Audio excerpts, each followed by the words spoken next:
Hello guys, welcome to my channel. मेरे channel पर नए हो तो सब्सक्राइब कर दीजिए और पास में जो बेल आइकन उसको प्रेस कर दीजिए, क्योंकि मेरा सारी नोटिफिकेशन सबसे पहले आपके पास पहुंच जाए। हम आज बात करने जा रहे हैं बेबी डेली यूजिंग। ये जिंकोविड है।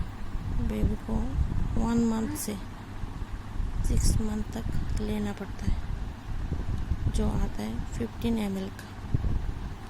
इसमें देखिए हमने हमारे बेबी पर भी यूज़ किया है। इसमें ड्रॉपर भी है।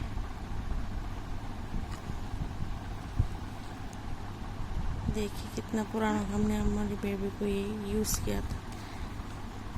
देखिए इस पर लिखा हुआ है 10 ml करके आपके बेबी को ये दिन में 1 बार देना है। इससे बेबी का शरीर भी ठीक रहता है और तंदुरुस्त भी रहता है। देखिए इस पर पूरा लिखा हुआ है कैसे करना है।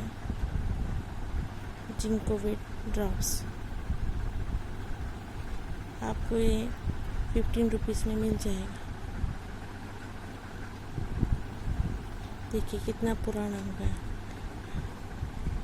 हमने हमारे बेबी को ये यूज़ किया था। ये आपके बेबी को स्वस्थ रखने के लिए ये दवाई है। और आप मेरे चैनल पर नए हो तो प्लीज़ सब्सक्राइब और एक लाइक दे दीजिए। Thank you guys.